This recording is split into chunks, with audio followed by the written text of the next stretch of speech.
నేను అడిగే ప్రశ్న ఏంటంటే ఎవరైనా కానీ చట్టాలు అధికారులను కానీ ప్రభుత్వాలను కానీ ఇది క్రైస్తవుల పని కన్వర్షన్ చేయటమే అయితే గత 75 సంవత్సరాల నుంచి స్వాతంత్రం వచ్చిన తర్వాత స్వాతంత్రం వచ్చినప్పుడు మనకు 2.72% క్రిస్టియన్స్ ఉన్నారు.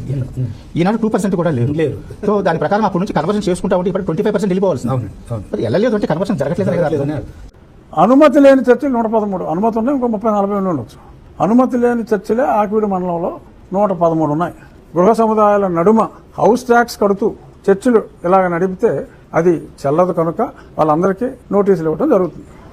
సో దీనికి నీల్ కుమార్స్ మళ్ళీ బాబా వాయో ఏదో చేస్తున్నాడని కేకలు వేసుకుంటే వేసుకోవచ్చు. అనుమతి లేని చర్చలే ఆకివీడు మండలంలో 113 ఉన్నాయి.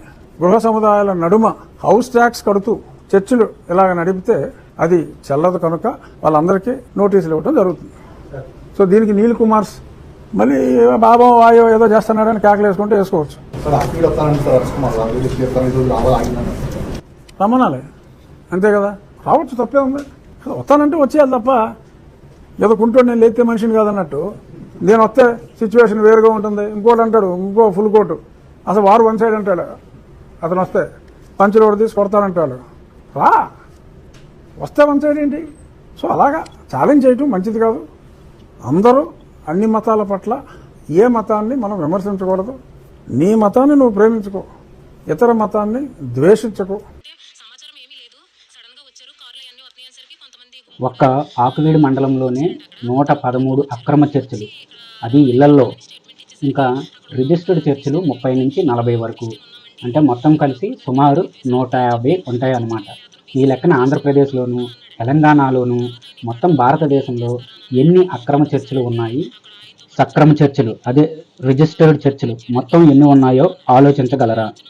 ఈ విధంగా చాలామంది క్రైస్తవులు హిందువుల దగ్గరికి వెళ్ళి వాళ్ళను మతం మార్చి వాళ్ళ ఇళ్లలో ఉన్న హిందూ దేవీ దేవతల చిత్రపటాలను, అదేవిధంగా ఆ ఊర్లో ఉన్న దేవాలయాలను ఈ విధంగా నాశనం చేస్తున్నారు. అయినప్పటికీ ఒకడేమో హిందువులు భారతదేశంలో 2% కూడా లేదు అంటే, ఇంకో పాస్టరు ఒక్క ఆంధ్రప్రదేశ్లోనే 1.5 కోటి పైనే ఉన్నారు అంటున్నాడు తన ఓటు బ్యాంకు కోసం. మరికొందరు మా సువార్తలను అడ్డుకుంటున్నారు అని చిల్లంగ మాటలు చెబుతున్నారు. ఇప్పుడు చెప్పండి, ఎవరు ఎవరిని అనగదొక్కుతున్నారు? ఎవరు సంస్కృతిని ఎవరు నాశనం చేస్తున్నారు? మతం మారగానే హిందువుల దేవాలయాలని సహించలేని నువ్వు నీ పొరుగు వారిని ఎలా ప్రేమించగలవు? మరి అది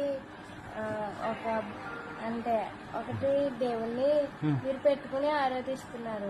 అవును, అది మా ఇష్టం. అది ఎందుకు చేస్తారు మీరు? పూజ చేయాలని మీరు కట్టారా?